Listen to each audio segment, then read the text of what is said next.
আমি মোহাম্মদ শহীদুল ইসলাম কাজল। আমি এই গ্রামের সন্তান। আমি এই গ্রামের সন্তান। আপনার গ্রামের নামটা বলুন। আমার গ্রাম কালীচরণপুর গ্রাম। এই গ্রামের একটা প্রতিষ্ঠান স্কুল শৈলজনাথ মাধ্যমিক বালিকা বিদ্যালয়। এই স্কুলেরই ছাত্রী আমার মেয়ে। আমরা দীর্ঘদিন এই স্কুলের তিল করে ওই অমুক গ্রাম থেকে অমুক গ্রাম থেকে এটা ওটা নিয়ে এসে এই প্রতিষ্ঠানটা আমরা গড়ে তুলেছি। এই প্রতিষ্ঠানে আমার মেয়ে পড়ে, আমার ভাইয়ের মেয়ে পড়ছে, আমার বোনের মেয়ে পড়ে গেছে। এই প্রতিষ্ঠানটার উন্নতি আমরা এখনও পাই নাই ভালোভাবে। এই প্রতিষ্ঠানের একজন সভাপতি ছিলেন কামরুজ্জামান নীলু।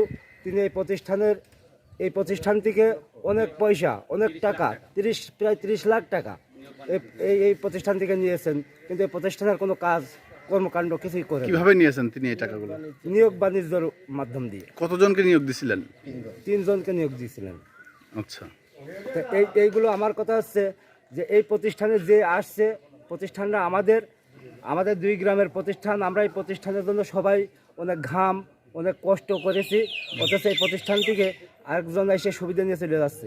এই জন্য এই প্রতিষ্ঠানের যে কোনো মনে করো, আমি এক অভিভাবক হয়ে আমি এটাই বলতে চাই, এই প্রতিষ্ঠানে যেই আসুক, আমরা এই প্রতিষ্ঠানের উন্নতি চাই।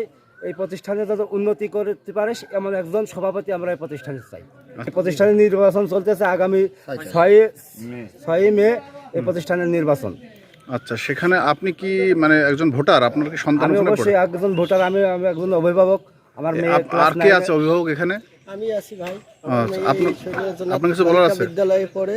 জি, আমি চাচ্ছি যে একটা সৎ, নির্ভীক, ভালো মানুষ এই স্কুলের সভাপতি হোক, যাতে আর পরবর্তীতে কোনো নিয়োগ বাণিজ্য না হয়। সভাপতি ইনি থাকেন না বাড়ি, ইনি থাকেন ঢাকায়।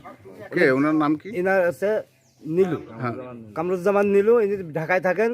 ইনি মনে করেন 6 মাস বা বছরে একবার আসেন। আসার পরে এমন প্রয়োজনীয় কাগজপাতি থাকে, একটা সই করার জন্য এমন প্রমাণ আছে তার কাছে ঢাকায় 3000 টাকা খরচ করে ঢাকায় দিয়ে সই করে নিয়ে আসতে হয় শিক্ষকদের। আমরা অভিভাবক হয়ে আমরা এই মনে করেন বদনপুর, কালীচরণপুর, হামদডাঙ্গা মনে করেন আমরা একত্র হয়ে আমরা সবে এক আছি। এই আমরা মনে করেন এই প্রতিষ্ঠানের বাইরের কেউ আসুক, এই জিনিসটা আমার কালীচরণপুর, বদনপুর, হামদডাঙ্গার লোক এটা চাচ্ছি না। আমরা এইখানে মনে করেন এই প্রতিষ্ঠানের আমাদের স্থানীয় সভাপতি হোক, এই জিনিসটা আমরা চাচ্ছি।